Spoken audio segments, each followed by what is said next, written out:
Hello, hello. Hello, beautiful people of Zimbabwe.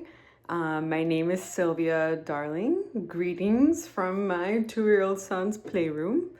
I was asked to give a talk by the wonderful host of this conference, so I'm going to go ahead and do that. My name is Sylvia Darling. I'm an industry anthropologist who studied information science for my PhD, so I'm basically a big academic nerd. When I was doing my research, I've always been deeply interested in developing theories of social change that are based on people's hopes, their dreams, and their aspirations, rather than their pain and their damage, as has been the case in Western academia for several decades. So 2 years ago, I did my doctoral dissertation in Honduras, where I wasn't looking for stories of suffering, though those were everywhere. I was actually looking for people who were actively pursuing their dreams in the face of immense challenges. And I'm happy to say that I found them. So I want you to picture this. There's a woman on the highway. She's wearing this pink, loud rhinestone cap.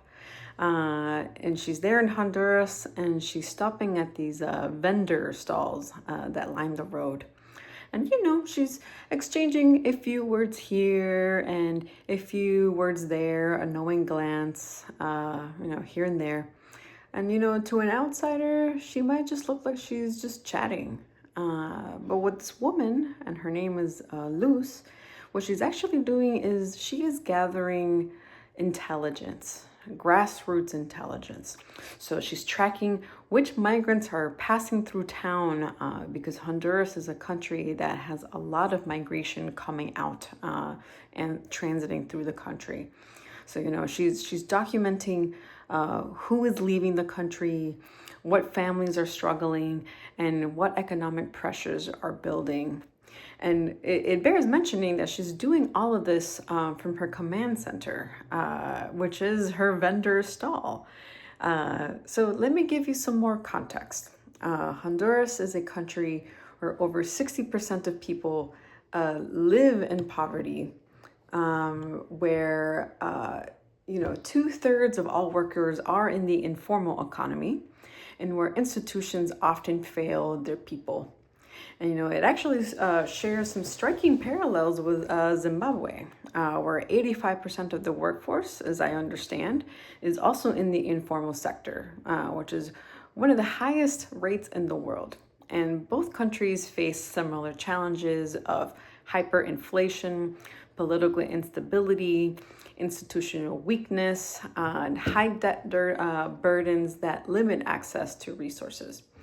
And in these two countries, what we consider to be traditional assets like money and stable jobs, functioning institutions, are scarce or unreliable. So what I've noticed in Honduras is that people get, a little creative.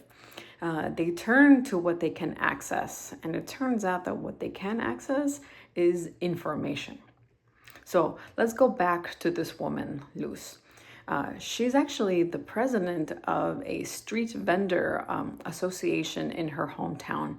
And she spent her entire working life in what she calls the social sector, otherwise known as the informal economy. And here's what she understands that others miss. So when you don't have money, when you don't have political power, when you don't have institutional support, information becomes your most valuable asset. So she built a network. So she, gets her vendors, whom I call information brokers, and Luz is also an information broker. They're positioned along the migration route. We're watching thousands of people pass through every day. And they can spot migrants by their backpacks, by the way that they look confused about being in a new country, and the way that they don't quite fit the rhythm of local life. And these brokers, they document all of it: dates, times, destinations, and needs. But here's where it gets interesting. Luce takes this grassroots intelligence and turns it into systemic migration advocacy. So, as president of her hometown's migration committee, she conducts field visits to villages that are impacted by migration, and she documents which families need resources. And she is essentially tracking patterns that more traditional, bodies of authorities like governments and NGOs miss. So, for example, in 2018 and 2019, there were these massive flows of migration called caravans. And it turns out that her vendors saw them before any NGO or government did. So she mobilized her association immediately. She bought water, she prepared meals, and her vendors distributed them along the highway. So she's not just responding to crisis. What she's doing is that she's transforming these scattered vendor observations into evidence that could reshape humanitarian programming. So she knows which deportees go home with nothing, which neighborhoods are losing families to migration, and where the gaps in institutional support actually are. And that's all because she has this ground level intelligence. She's also frustrated by programs that give people entrepreneurship training, but no market access.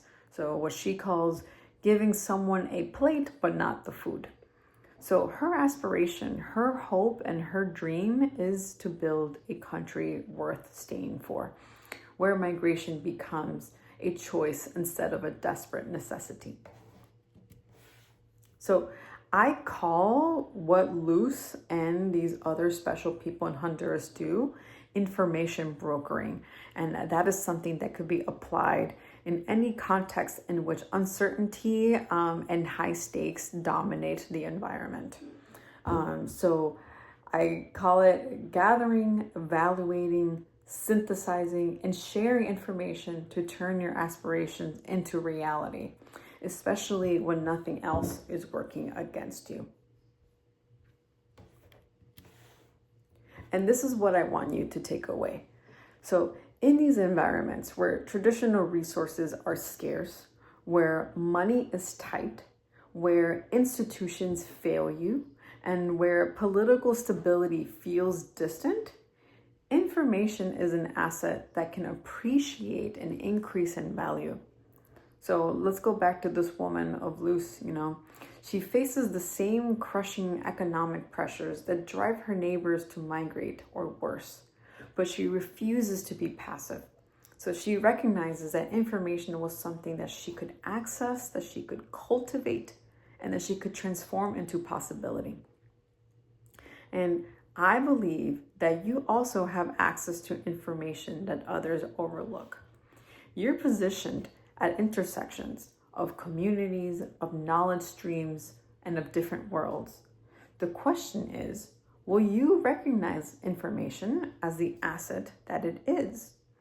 Because when everything else is scarce, information is the resource that can tilt the odds in your favor. Thank you so much for coming to my talk. I hope it wasn't too nerdy or academic-y. And I can also have the host of the conference share my email address for anyone that would like to get in contact. Thank you so much and have a beautiful day.